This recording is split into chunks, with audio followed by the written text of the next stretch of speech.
आज हम इस वीडियो में नया चैप्टर पढ़ेंगे डाटाबेस, जो क्लास 7 के लिए है और ये थर्ड चैप्टर है। कंप्यूटर में ये थर्ड चैप्टर है डाटाबेस। तो डाटाबेस के बारे में इस चैप्टर में हमको पढ़ेंगे, तो इस वीडियो को आप ध्यान से देखेंगे और समझेंगे भी। जहाँ डेटा का मतलब होता है कि एनीथिंग यानी data is a collection of facts and figure.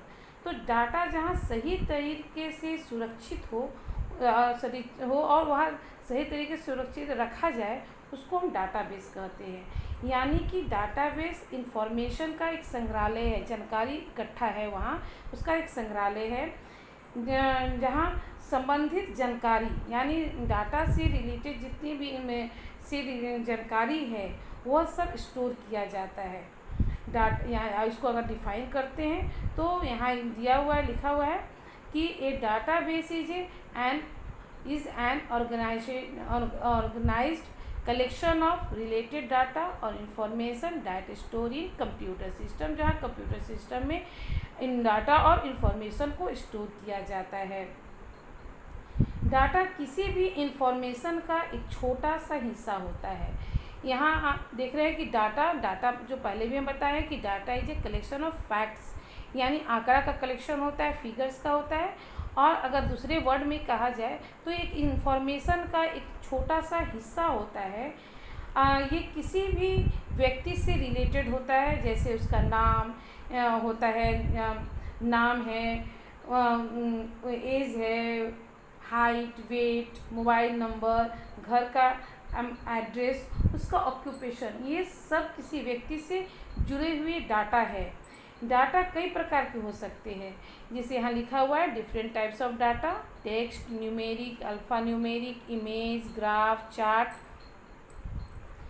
Chart और इमेज भी, ये सब जो है वो डाटा होता है।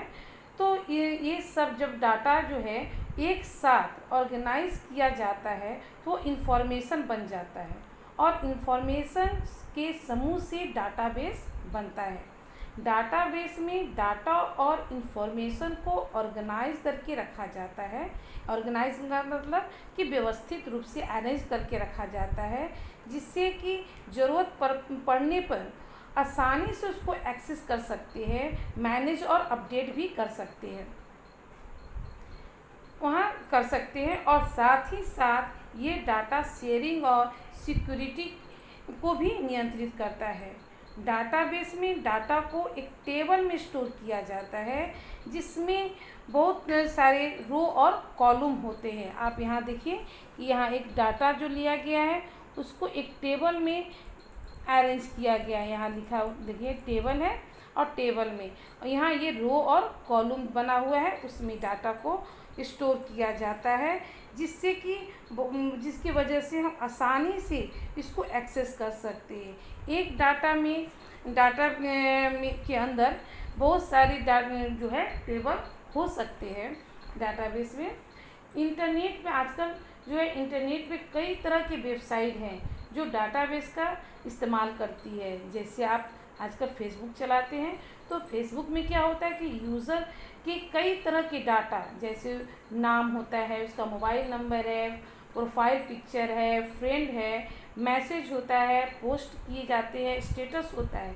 ये सभी जो डाटा जो है वह डाटाबेस के फेसबुक के सर्वर में जो डाटाबेस है, वो सारे डाटाबेस जो है वह सर्वर में स्टोर होता है।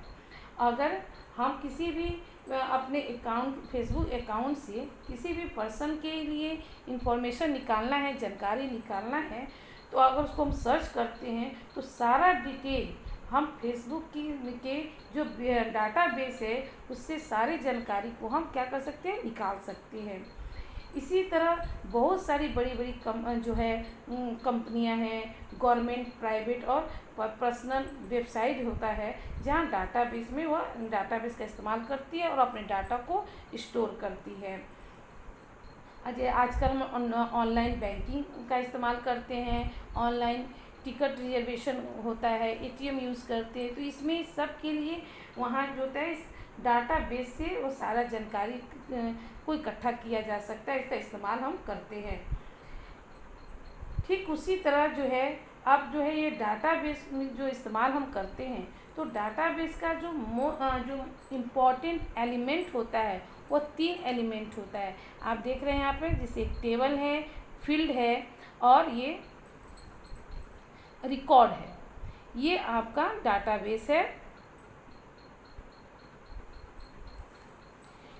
तो यहाँ जो आप देख रहे हैं कि यहाँ पे टेबल बना हुआ है, टेबल, और यहाँ जहाँ name, roll number, email, field, picture लिखा हुआ है, ये जो है वह आपका फील्ड होता है। फील्ड हमेशा कॉलम में होता है। और जहाँ लिखा हुआ है मोहित, रोहित और मोहित, जो नाम दिया हुआ है ये कॉलम है, रो है।